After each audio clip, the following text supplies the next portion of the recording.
J'espère que ça va bien. On est le 9 novembre et bienvenue à ce questions et réponses en compagnie de Guy Demers, un agréable comptable agréé qu'on va vous présenter bientôt.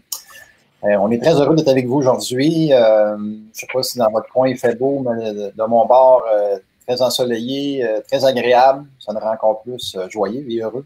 Donc, bienvenue à tous et n'hésitez pas si vous avez des questions à les poser tantôt. Donc, on est encore accompagné, comme j'ai dit tantôt, de Guy Demers, mais évidemment, on a notre ami Jean-Philippe. Salut Jean-Philippe. Bonjour tout le monde, toujours content de vous revoir en ce beau lundi d'une autre belle semaine d'immobilier. Ouais, ça se passe bien de ton bord? Yes, ça se passe très bien. On a des nouvelles acquisitions à venir, donc très content. On s'en va visiter un bel immeuble cet après-midi, donc en tout cas, stay tuned, comme on dit en anglais. Donc, à voir au niveau de l'immobilier. Yes. Merci JP d'être là. Toujours agréable. Guy Demers, est-ce que tu es là? Effectivement, bon midi tout le monde, ça me fait plaisir. Excellent, ça va bien? Ben oui, ça va bien. Nous autres aussi, à Québec, il fait beau, donc ça rend les choses agréables.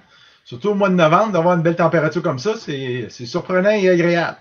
Good. Fait que je disais tantôt que tu étais comptable agréé. Pour quelle firme? Pour la firme Lemieux-Nollet, on peut dire agréé et agréable, comme tu disais.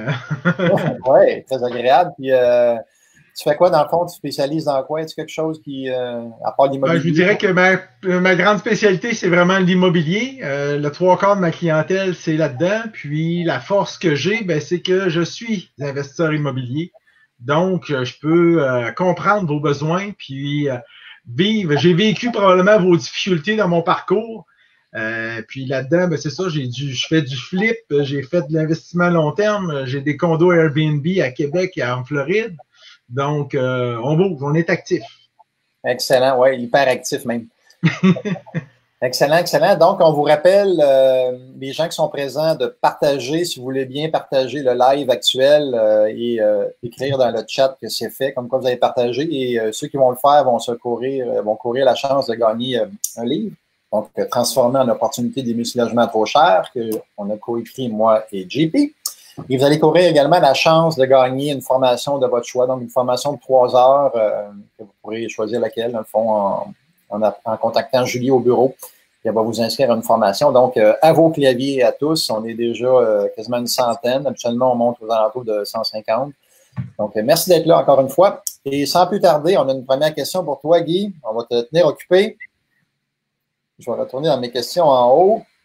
OK. Marie-Josée Boivin, qu'on salue d'ailleurs du coaching régulier et coaching avancé. Lors d'un refinancement d'un immeuble, la commission du courtier hypothécaire est-elle déductible à 100% la première année? Si oui, est-ce que cela entre dans la catégorie honoraire? Bien, effectivement, Marie-Josée, ce n'est pas déductible à 100% la première année. Le courtier hypothécaire, ça se trouve à être un frais de financement. Puis les frais de financement, dans le fond, on vient les déduire sur 5 ans, à raison de 20% par année. Puis souvent, moi, je suggère aux gens de le mettre dans autres dépenses, qui est au travers de, mettons, dans l'état des résultats là, de la 776 au niveau du rapport d'impôt. Je viens marquer frais de financement, puis je viens amortir la dépense. Puis un petit truc que je peux vous donner, c'est que, mettons qu'on fait ça en 2020, je vais venir marquer de 2020 à 2024. Ça veut dire qu'en 2020, 21, 22, 23 et 24, je vais avoir à penser à mettre ce montant-là pendant les 5 ans. Puis, qu'est-ce qu'on peut considérer d'autre comme frais de financement?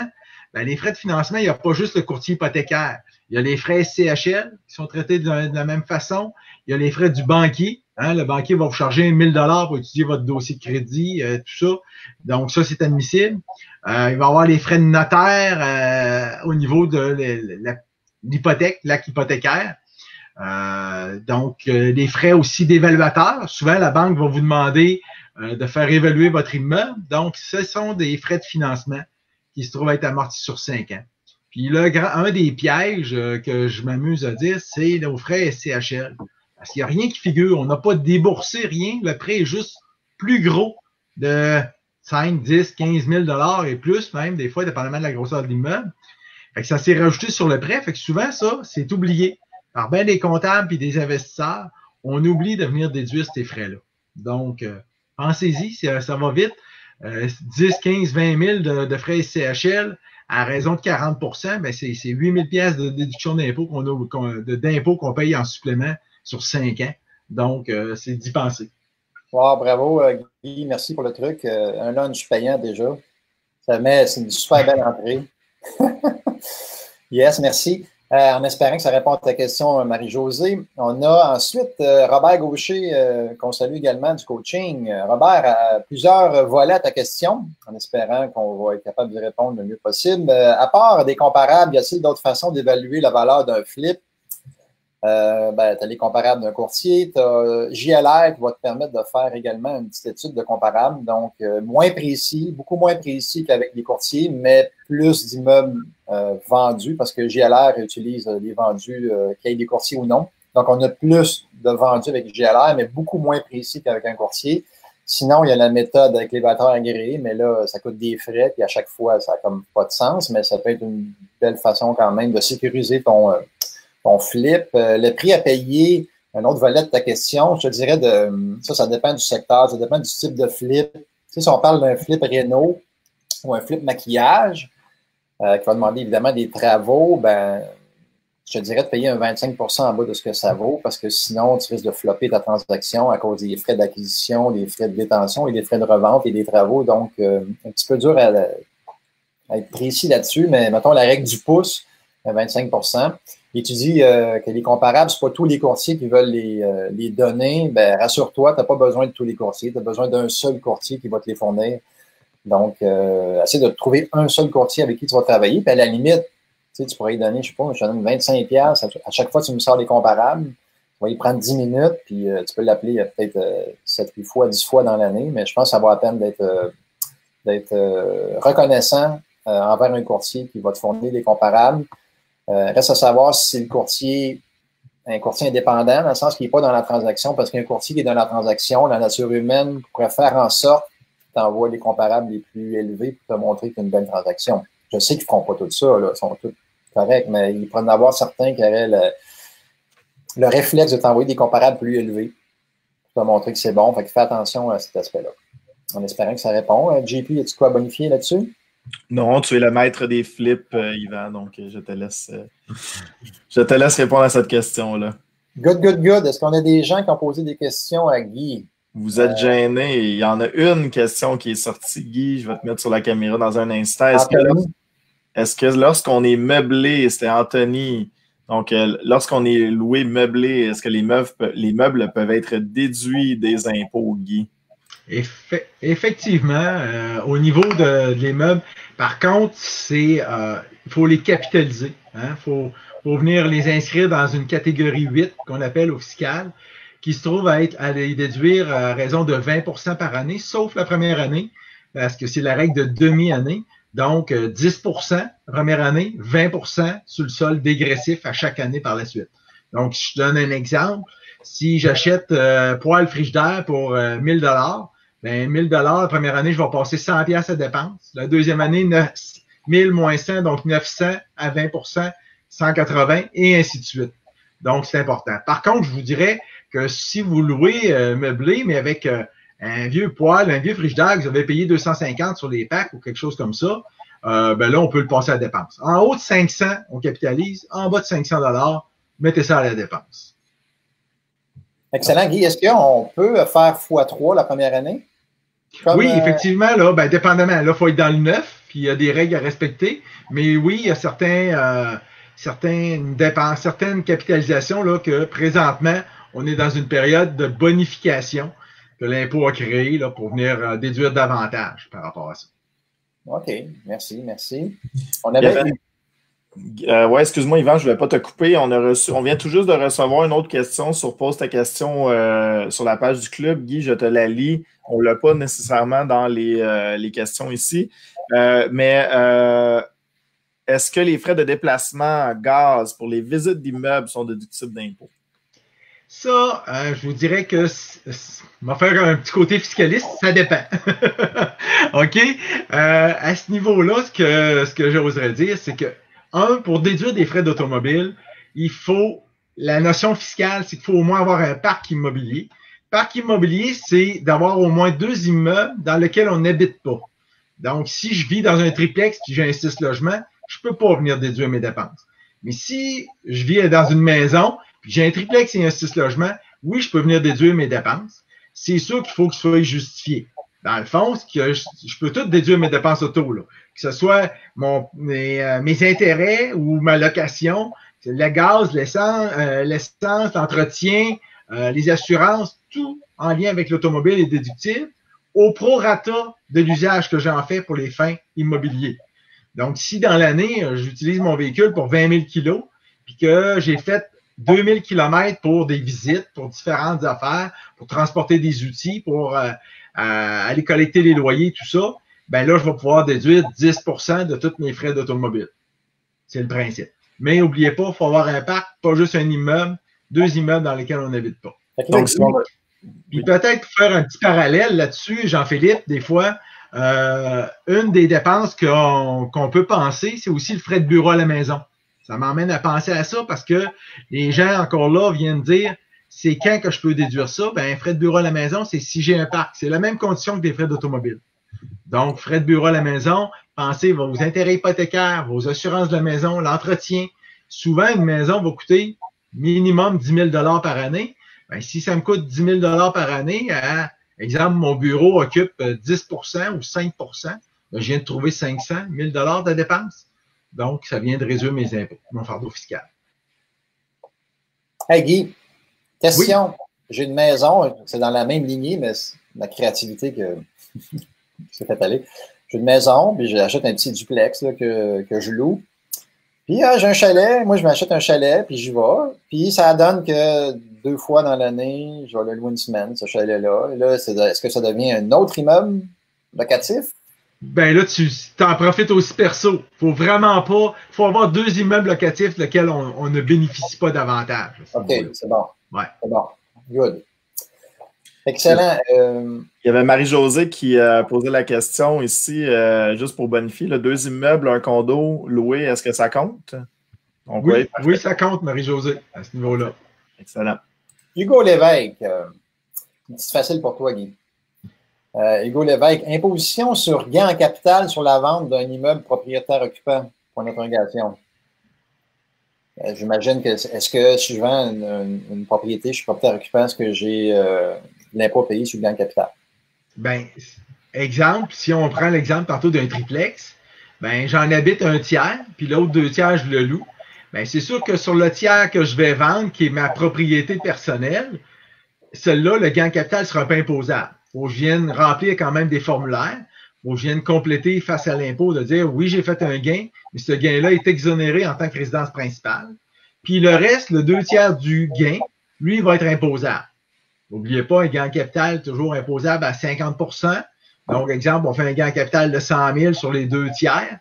Bon, ben, ce 100 000-là va générer 50 000 de revenus dans votre rapport d'impôt à votre taux d'impôt. Si, par exemple, vous êtes taxé à 40%, ben, dans le fond, ça va vous coûter 20 000 $ d'impôt pour 100 000.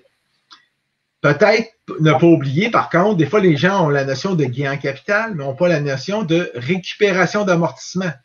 Si dans les années, j'ai pris de l'amortissement, ben, je dois aussi ajouter ce revenu-là lors de la vente. Donc, puis ça, c'est pas à 50%, c'est à 100% parce que j'ai eu 100% de déduction à l'époque. Donc, je dois me réimposer sur 100% de la récupération d'amortissement.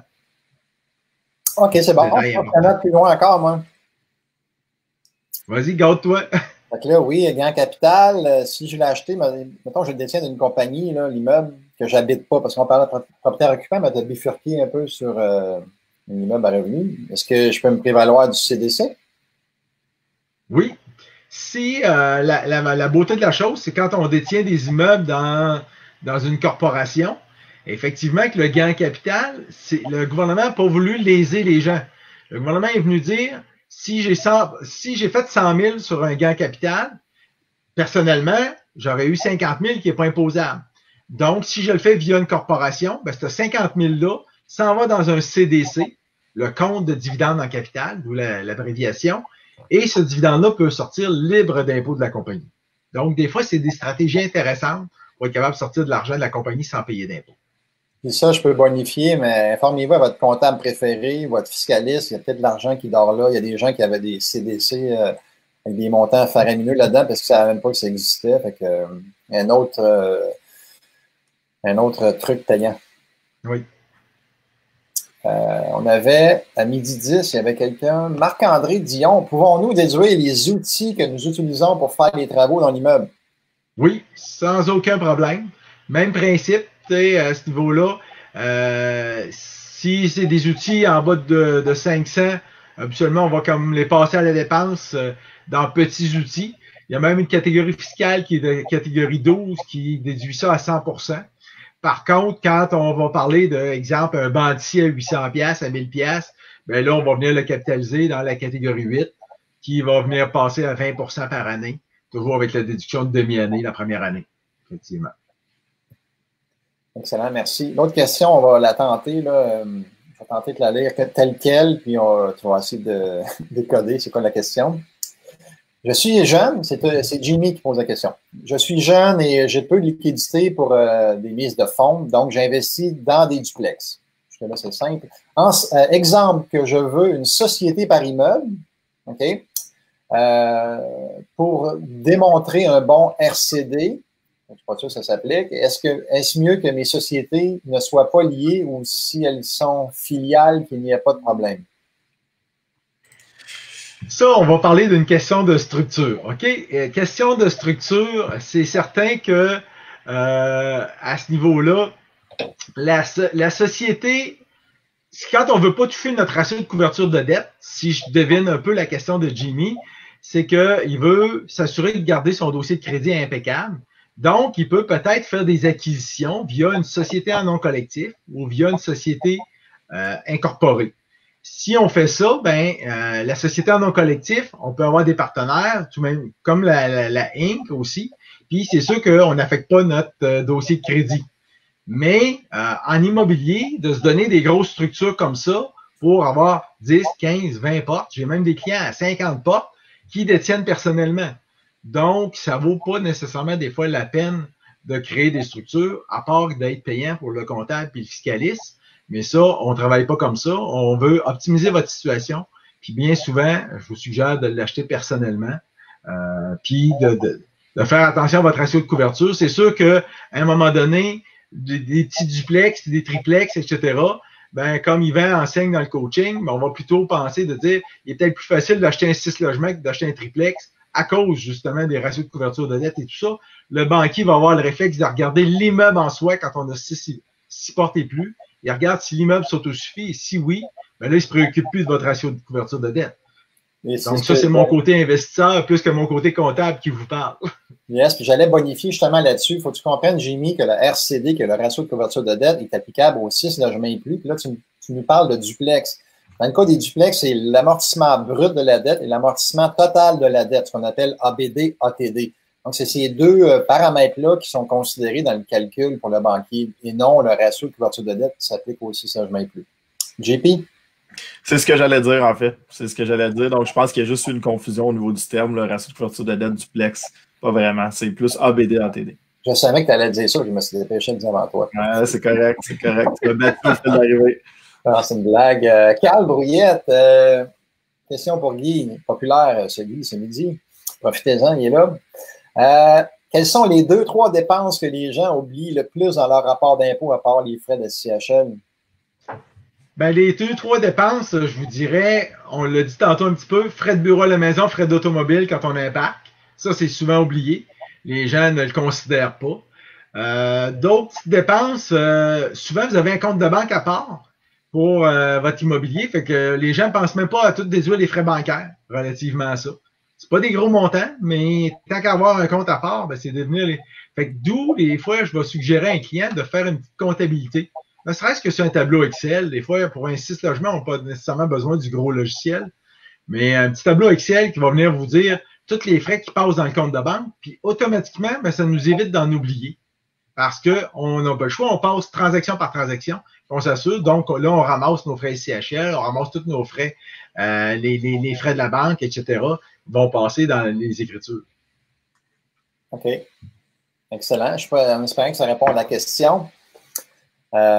Sylvie Lemire, propriétaire occupante d'un triplex. Je suis à la recherche d'un flip réno. dans lequel je vais habiter. Je fais des recherches sur les subventions réno. Bonne idée ou pas de l'utiliser? Comment c'est traité les réno, les subventions de réno d'un point de vue comptabilité, fiscalité? Subvention rénovation, ce que je vous dirais là-dessus, c'est, on le sait, hein, c'est une négociation entre l'acheteur et le vendeur. Attends, Guy, on ne parle pas de la subvention créative, on parle de la subvention, la subvention réno là, pour. Une subvention réno du gouvernement, exemple, là, de ce temps-là, c'est les airs climatisés. Là. Mettons qu'on fait installer un air climatisé, et ils nous donnent 1600 pièces de rabais et tout ça. Ça, c'est jusqu'au 31 décembre, j'en profite pour vous le dire. Et puis, à ce niveau-là, ça vient réduire, dans le fond, le coût de la réno. Si c'est capitalisable, on réduit notre montant qu'on capitalise. Si c'est une vraie dépense, on réduit notre dépense tout simplement. OK. Je suis curieux, Guy, quelle est cette subvention sur les airs climatisés? Je n'étais pas au courant de ça. Ça marche pour les blocs au niveau des blocs appartements, non. Au niveau, là, c'est parce que madame elle était dans un triplex. Okay. Donc, pour notre portion résidence principale de ce temps-là, il y a un programme qui se termine au 31 décembre. Un air climatisé, là, mettons, de 6-7 000, là, la subvention est de 1600. Donc, okay. ça vaut quand même la peine, là, encore. Puis, 31, là, il fait beau, c'est le temps d'en installer encore. Les gens peuvent le faire. Ouais, c'est ça. Puis, on est capable de rejoindre. Ça va être plus printemps prochain, mais quand même, c'est quand même 1600 qu'on sauve ce printemps, cet automne. Intéressant, c'est bon. Merci. Good. Marc-Étienne Giasson, du coaching. Serait-ce possible de décortiquer, Guy, la deuxième méthode de calcul pour la provision pour gain en capital, autre que la fraction de montant divisé par 5? Je ne sais pas si tu comprends là, ce qu'il veut dire. À ce niveau-là, il doit parler d'un genre de balance de prix de vente. Okay? La provision pour gain en capital, c'est quand on a une balance de prix de vente. Okay? La notion de ça, la balance de prix de vente, c'est que c'est amorti. On peut venir de reporter notre gain en capital jusqu'à un maximum de 5 ans, d'où le fois 1 cinquième, là, divisé par 5. Fait que si j'ai fait un gain en capital de 100 000, je peux m'imposer sur 20 000 par année. Mais l'autre méthode, la deuxième méthode, c'est parce que c'est le moindre des deux. La deuxième méthode, c'est un peu plus compliqué, c'est en fonction de l'encaissement sur le prix de vente. Là, je vous dirais là-dessus de consulter chacun, parce que si on embarque dans ces calculs précis-là, on s'en sortira pas ce midi. Ouais. Mais n'hésitez pas, là. Il y a une façon qui est simple, c'est juste de voir versus l'encaissement. Parce que le gouvernement, ce qu'il veut, il est bien prêt à nous donner un délai d'impôt, mais il veut au moins nous taxer si on l'a encaissé. C'est tout simplement ça, le principe de base. Puis, es-tu d'accord, Guy, que si on approche notre fiscaliste là-dessus, ou toi qui connais ça, on va y parler de réserve, du calcul de la réserve, pour être sûr qu'on se comprend bien? Oui. Réserve ou provision pour gain capital sur une balance de prix de vente. Je dirais que c'est ça qui est le plus idéal. Je voulais juste bonifier pour la subvention. On en parlait souvent. Là, les gens, si on peut donner un petit bonbon ce midi, là, les subventions, les gens ne cherchent pas vraiment dans les villes, mais il y a plein de subventions. Même à Montréal, il y a des programmes de subvention de rénovation, surtout dans un triplex. Ça me parlait dernièrement, ça me parlait plus particulièrement plutôt. J'ai fait des rénovations, moi, dans un triplex dans lequel j'habitais à Montréal, et c'est bon pour tout type de bâtiment, mais je vous le montre à l'écran ici. C'est rénovation à la carte, rénovation résidentielle majeure. Montréal, et là, ils viennent de sortir un nouveau programme de réno logement abordable là, que je ne connais pas pour l'instant.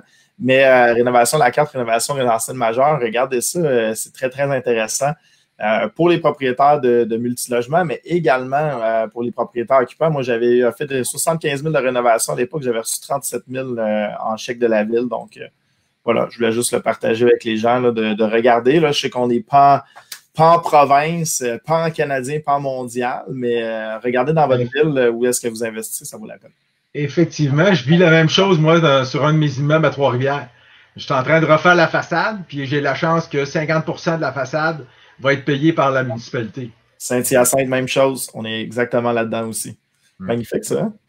Wow, c'est des trucs payants. C'est des lunchs payants. Je pense qu'on va être obligé de charger maintenant. Élie Bao, qu'on salue, qui est un adepte et un habitué des questions et réponses. Élie Bao, excuse. Est-ce que déclarer l'amortissement de 2 d'une propriété à revenus sur notre rapport d'impôt annuel est une stratégie recommandée ou pas? Sinon, quels sont les avantages et inconvénients? Ça peut être long comme réponse, mais on va essayer de la synthétiser. Oui. Ben, a priori, moi, je vous dirais que je suis très pro-amortissement. OK? Dans la plupart des situations, c'est avantageux. C'est sûr que c'est du cas par cas, mais dans la plupart du temps, c'est avantageux parce que l'amortissement, c'est de reporter de l'impôt dans le temps. Puis reporter de l'impôt dans le temps, ben nous autres qui est investisseurs, c'est quoi qu'on veut? On veut garder nos liquidités puis en racheter un autre. Donc, si je repousse mon impôt à plus tard, ben ça me garde des liquidités pour racheter un autre immeuble. Donc, puis la notion d'impôt plus tard, si j'ai le choix de payer $1 d'impôt aujourd'hui ou de le payer dans 20 ans quand je vais vendre l'immeuble, ben le même dollar va me coûter moins cher dans le principe de si je le paye dans 20 ans, juste par le pouvoir d'achat du dollar. Donc, on a un avantage marqué à ce niveau-là de prendre l'amortissement. Puis également, dites-vous une chose, la fiscalité. En fiscalité, là, dans l'immeuble locatif, si je vends, ben, si je déclare mon revenu et mes dépenses de location, mettons que je finis avec mon profit 5 000. On s'entend que 5 000 va me coûter, exemple, 2 000 d'impôt si j'ai pas pris d'amortissement. Mais si je prends un amortissement de 5 000, donc j'ai 0 impôt, puis le 5 000 dans mon compte de banque, là, il a servi à quoi? Il a servi à payer mon capital. Donc, ça me permet de juste protéger mon cash flow. Parce que le capital n'est pas déductible au niveau des impôts. Fait que des fois, mon compte de banque est à 0, puis j'ai encore, tu sais, il faudrait que je paye de l'impôt. Puis là, mon comptable me dit, ben Guy va dire, ben tu dois 2 000 à l'impôt. Ben là, il va dire, ben j'en ai pas dans le compte de banque. Ben oui, mais la notion de capital, le capital n'est pas déductible. Donc, c'est normal.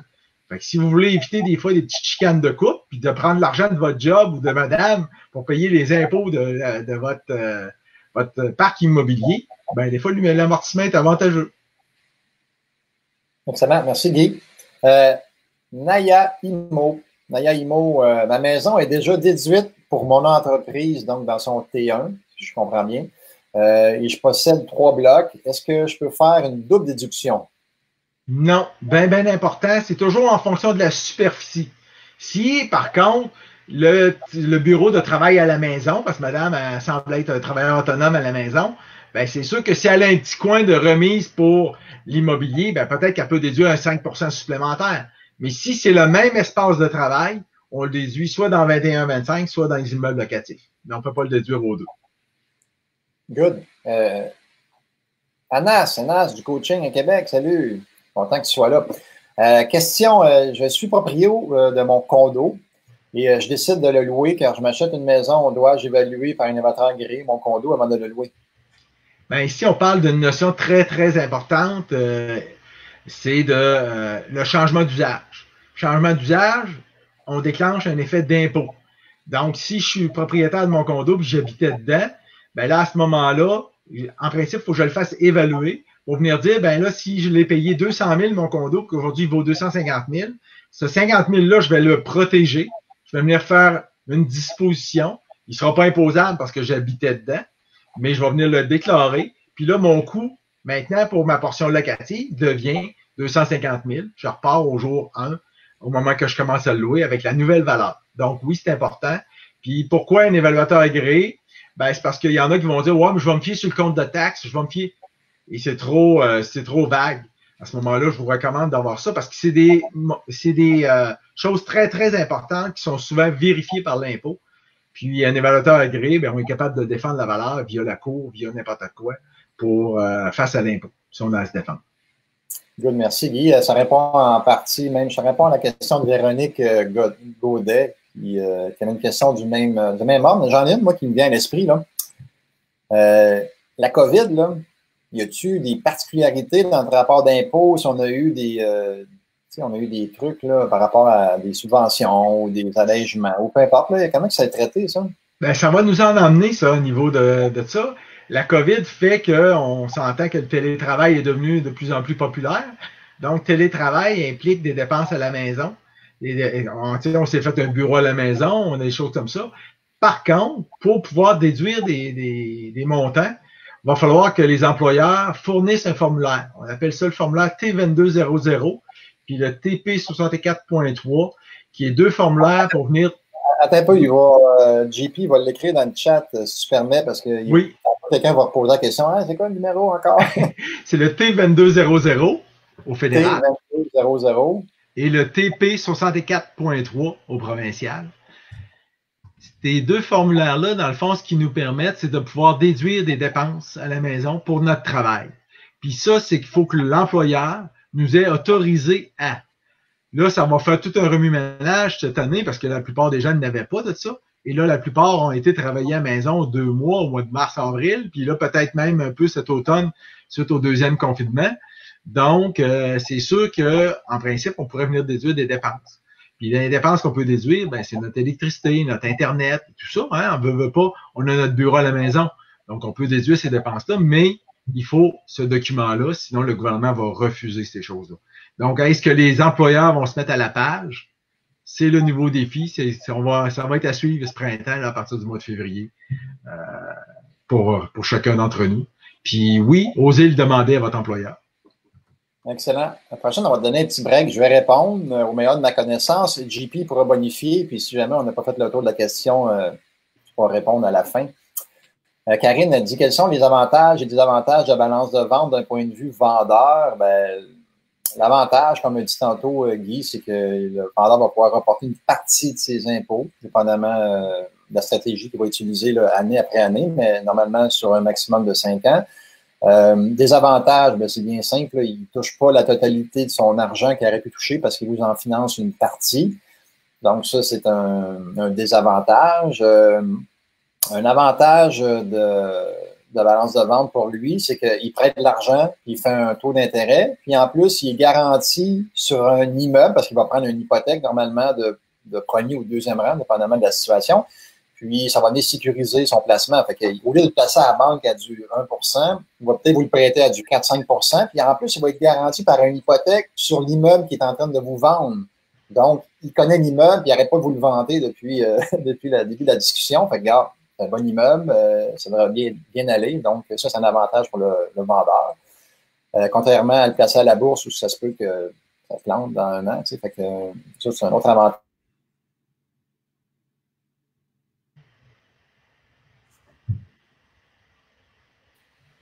Hop, il est de retour. On a vu un petit. Yvan, il a gelé un peu. Ouais, Yvan. Aussi, il a gelé. Ouais, Yvan, je pense que tu as été censuré par Facebook, tu donnais des trop bons trucs. Ça a auto-censuré. Ouais, je vais bonifier. J'ai manqué tes 10 dernières secondes, Yvan, mais je vais bonifier sur le fait que l'avantage d'un propriétaire qui a fait une balance de vente, là, surtout dans le cas, dans un scénario où est-ce que les valeurs marchandes sont vraiment différentes des valeurs économiques, ben évidemment, en offrant des conditions de financement plus avantageuses pour l'acheteur, il risque d'avoir un meilleur prix pour son bâtiment, carrément. Donc, oui, il concède un peu une balance de vente, mais il va avoir un meilleur prix parce que ça améliore les conditions de financement. Je donne l'exemple où est-ce que justement on est très séparés entre valeur marchande et valeur économique, mais même ailleurs, ça pourrait fonctionner également. Donc, on avantage l'acheteur, donc en contrepartie, ça pourrait très bien se transmettre par une augmentation du prix. Voilà. De retour à toi, Yvan. Yes, je pense que ça fait le tour, Guy, à moins que tu aies d'autres choses. Non, c'est complet. Excellent. Hey, merci aux 161 personnes qui sont présentes. On vous rappelle de partager le live pour gagner ou courir la chance de gagner le dernier livre On écrit moi puis JP et une formation de votre choix, donc une formation de 3 heures qu'on peut obtenir gratuitement. On court la chance de gagner ça en partageant. Donc, merci beaucoup à tous de votre fidélité. C'est toujours agréable d'être là à chaque lundi. Sinon, on avait d'autres questions. On continue. Puis je sais que la prochaine, tu vas dire que ça dépend. Tu essaieras de synthétiser, Guy, parce que c'est une question classique, là. Dans le cadre de rénovation majeure de logement au travers d'une compagnie, donc la personne rénove des cuisines, électricité, plomberie, donc, est-ce que toutes les rénaux sont capitalisables ou on peut en passer à la dépense courante? Dans le fond, le principe est assez simple. C'est qu'il faut regarder est-ce qu'on améliore notre produit, notre bâtiment, ou est-ce qu'on fait juste le remettre?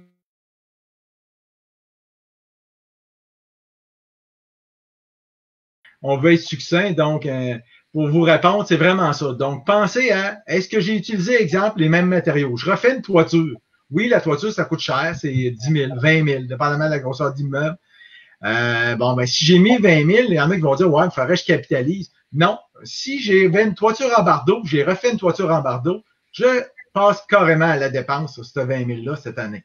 Par contre, si ma toiture, je l'avais en bardeau, puis là, j'en ai fait en membrane élastomère ou une toiture permanente qui va être bon pour la vie, là, je viens d'améliorer ma bâtisse et je viens d'avoir à capitaliser cette dépense-là.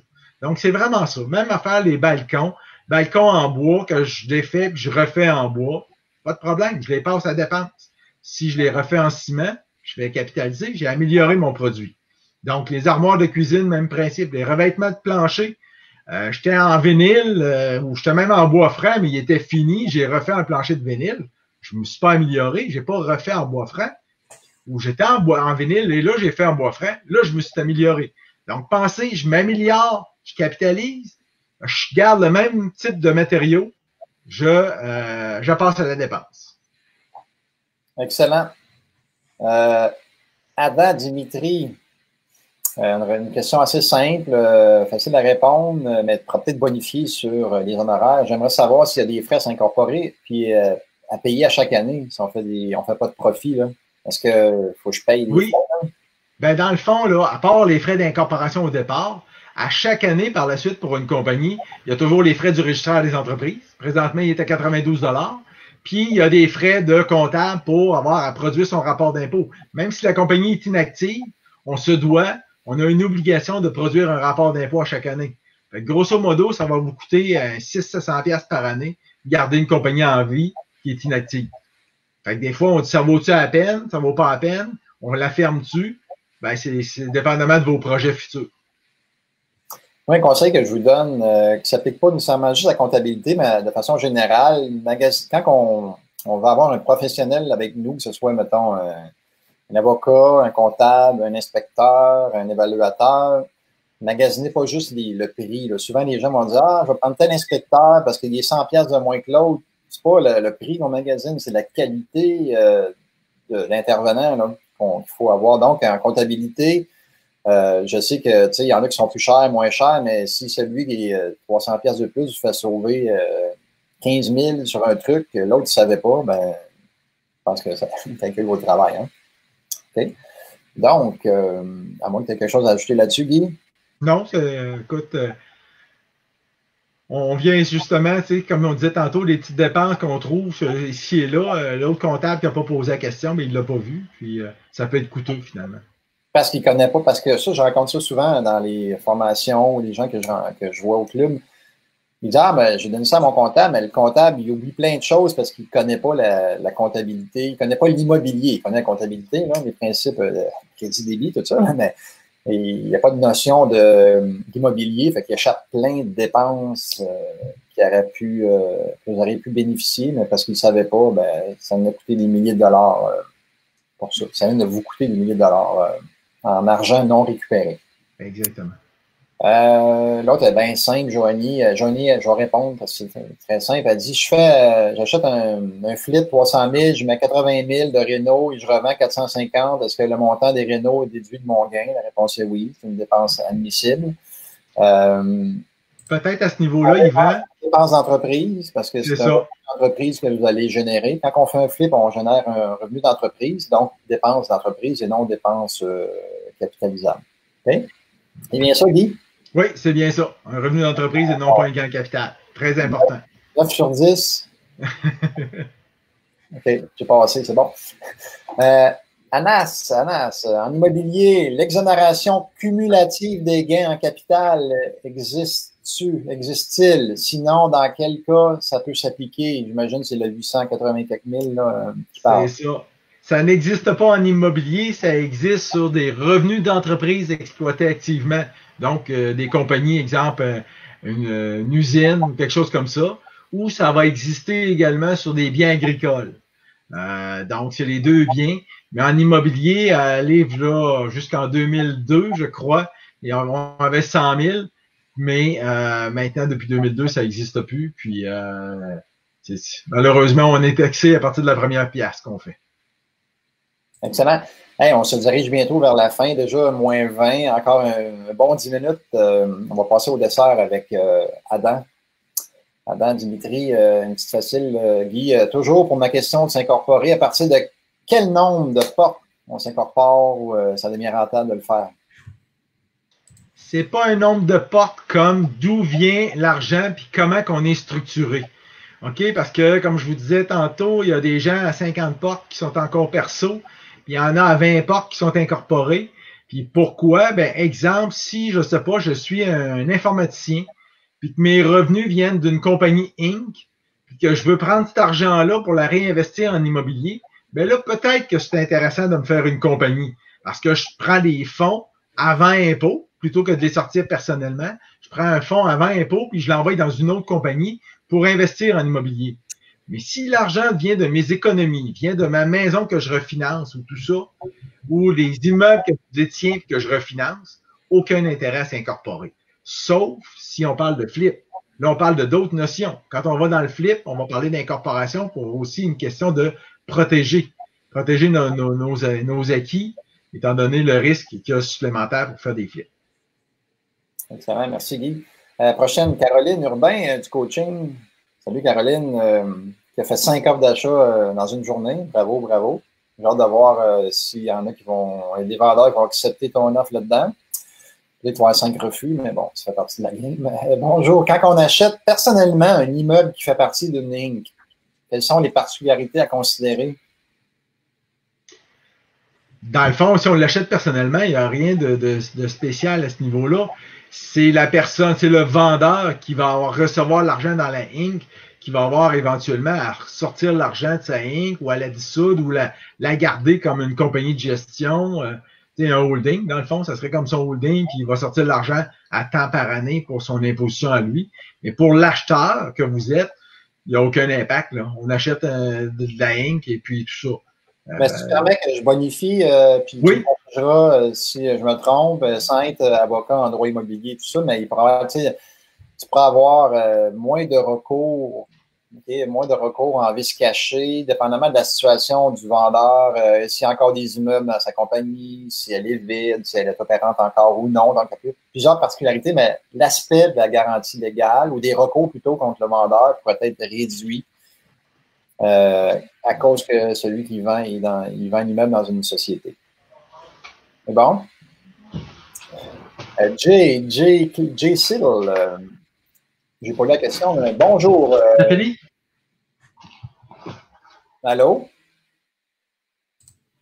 OK, j'ai entendu. Je ne sais pas si c'est JP de son bord ou. OK. Bonjour. Pour un premier achat, lors de la première rencontre avec les locataires, conseillez-vous de juste se connaître ou parler tout de suite ou mentionner l'augmentation de loyer à venir car les travaux vont être faits? Je pense que JP, tu peux peut-être la relire. Ça a bifurqué mon affaire, c'est pas évident. Là. Ouais, c'est correct. Non, j'ai pas de Nathalie ici, juste pour te dire. Juste pour rire pour le petit bloopers. Mais non, en fait, écoute, Jay, ça dépend de ta position. Mais généralement, je te recommande un premier contact avec les locataires, là, où est-ce que tu vas avoir des projets de rénovation, donc de développer juste un contact, une première relation avec les investisseurs qui sont très rudes, là, donc j'en ai déjà vu des très rudes, ce n'est pas ce que je préconise, là. Il y en a qui sont très, très agressifs à la prise de possession des bâtiments. Encore là, c'est pas ça que je préconise. Donc, on est dans une situation où est-ce qu'on essaie d'être gagnant-gagnant tout le monde. Donc, en établissant une relation avec les locataires, donc un premier contact où est-ce qu'on va expliquer que l'immeuble va être rénové et tout. Il va y avoir du bruit et tout, qu'on offrirait.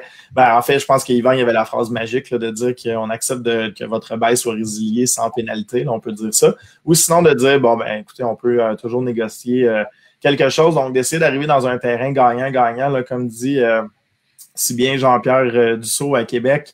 Imaginez que c'est votre mère qui habitait dans le bâtiment. Donc, vous agissez un peu comme ça. Puis, vous négociez, vous arrivez gagnant-gagnant. Puis, inquiétez-vous pas, si vous rénovez des appartements, vous allez finir par être gagnant à 100%. Donc, on y va avec une approche comme ça. Donc, un premier contact, on explique qu'est-ce qui se passe, puis ensuite, tu pourras faire les suivis parce que ça va être assez rare les oui tout de suite, là, de par mon expérience. Là. Voilà, je ne sais pas si tu voulais bonifier quelque chose, Yvan.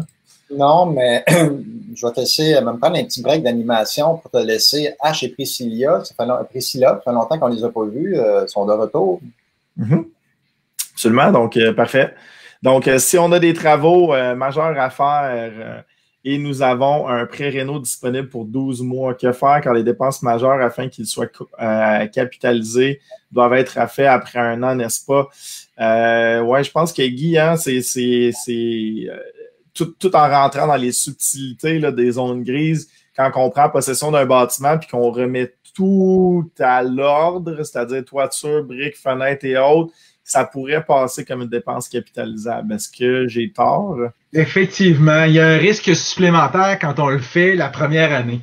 Parce que c'est plate, là, je vais vous le dire, au niveau jurisprudence, il y a même des jurisprudences qui disent que si Guy qui avait l'immeuble avant fait la réno, elle va passer à la dépense. Si Jean-Philippe qui vient d'acheter l'immeuble de Guy fait la réno, tout de suite dans la première année, mais là, ce que le gouvernement va vouloir prétendre, c'est que Jean-Philippe a payé l'immeuble moins cher parce que il savait qu'il y avait des rénaux à faire. Et là, le gouvernement risque de vouloir nous les mettre en capitalisation. Fait que oui, il y a un risque supplémentaire. L'idéal, c'est d'attendre, souvent je dis aux gens, attendez un peu la deuxième année, mais il y a des fois qu'il faut le faire, c'est force majeure, etc. Le tout est cool, là. Donc, oui, il y a un risque qu'il soit capitalisé, mais ça fait partie des risques qu'on doit prendre ou qu'on doit évaluer. Oui, c'est un bon point. C'est une bonne question chez Priscilla. Bravo. Patrick Charlebois qui disait, avez-vous une opinion sur l'augmentation possible du taux d'inclusion entourant le gain en capital? Ben, je vous dirais qu'on n'a pas de boule de cristal, mais on sait très bien qu'avec le COVID, il y a des fortes chances que ça change. On va-tu revenir à 2/3 comme ça a déjà été? C'est à 3/4. Autrement dit, là, il est imposable à 50%, mais il a déjà été imposable à 2/3, puis il a déjà été imposable à 75%. Effectivement, que tantôt, le gouvernement aura besoin d'argent, puis il aura besoin de tout refaire les coffres. Donc, il faut s'y attendre. C'est des choses à considérer dans vos planifications. Effectivement, je me souviens même une fois, quand le dernier Parti québécois avait été élu au pouvoir, je pense, Mme Marois voulait même revenir en arrière sur les gains en capital. Ça avait un peu frissonné, mais ouais, ça se peut que ça change. JP, tu m'entends? Oui. Avant de poursuivre, je veux juste procéder, dans le fond, à l'annonce de la gagnante pour le livre, qui est Isabelle Bouffard. Merci d'avoir partagé. Merci aux autres également d'avoir partagé, toujours apprécié. Sinon, le gagnant de la formation de 3 heures, c'est Guillaume Méthode. Donc, Guillaume Méthode, félicitations à vous deux. Félicitations. Déjà, moins 10. On va se diriger vers la fin. Il y a plusieurs questions encore, mais ce sera peut-être pour une autre question-réponse. Guy, quand tu vas revenir, peut-être une petite erreur ou deux que les gens commettent ou un truc, Guy, pour terminer? Ben, dans les trucs, je vous dirais, là, prenez le temps. Moi, d'un côté, là, c'est toujours d'optimiser la situation fiscale pour garder le plus de liquidité possible pour vos achats. Donc, pensez qu'on va essayer de passer les dépenses plus que les capitaliser. Pensez à vos frais SCHL. Pensez à vos frais de bureau à la maison, vos frais d'automobile. Pensez à toutes ces choses-là qu'on a jasé ensemble qui fait que vous allez avoir moins d'impôts à payer, donc plus de possibilités pour la réinvestir. L'autre chose, peut-être qu'on n'a pas parlé ce midi, des fois, vous avez de l'équité sur vos maisons, ben pensez d'aller chercher cet argent-là pour réinvestir. Puis les intérêts vont être déductibles parce que l'argent a servi à quoi? A servi à faire de l'immobilier, puis à gagner du revenu. Donc, si elle sert à gagner du revenu dans le futur, ben à ce moment-là, les intérêts vont être déductibles. Puis peut-être un dernier petit truc, c'est la MAPA, la mise à part de l'argent. Pensez d'utiliser ce truc-là, donc de rendre vos intérêts sur vos maisons personnelles déductibles. Là-dessus, je vous dirais, consultez, ça vaut la peine. Ça peut être très payant. On peut sauver des fois jusqu'à 75 100 000 d'impôts sur un horizon de 20-25 ans. Donc, prenez le temps de vérifier ça. Excellent, excellent. JP, de ton côté, un petit mot de la fin pour toi? Oui, absolument. Bien, merci Guy. C'était rempli de bons trucs. Puis je voulais dire aux gens aussi, rappelez-vous que la plus grosse facture qu'on paye à la fin de l'année, toute catégorie confondue, c'est quoi? C'est notre facture d'impôt.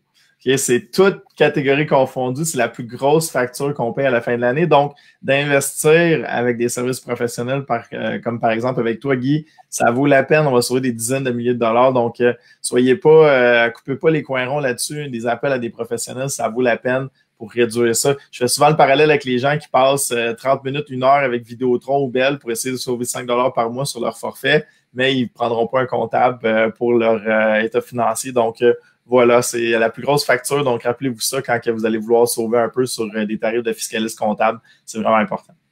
C'est votre silent partner. Il vient gruger 40-50% de vos profits. Exact, exact. C'est le partenaire. En plus. Donc voilà, sinon, très heureux d'avoir partagé encore une fois l'écran avec vous. Oui, restez là tous les trois. Ben, merci Guy, merci JP comme d'habitude. Merci à tous d'avoir été présents et d'avoir participé en si grand nombre. On est monté à 160 comme à l'habitude. Donc, on maintient le cap. On est très heureux de faire ça depuis le mois de mars, quasiment toutes les semaines. On a pris des petites pauses durant évidemment les congés, là, mais la semaine prochaine, on n'a pas de relâche, pas de congé. On revient, moi puis JP. Pas d'invité, donc ça va être des questions d'ordre général. Puis si c'est trop pointu, ben, ça va être ça dépend, puis consulter. Mais absolument, on arrive pas mal à répondre à toutes les questions. Donc, c'est un rendez-vous le 16 novembre prochain à midi, même place, même heure, si Dieu le veut. Merci, bye. Merci, au plaisir.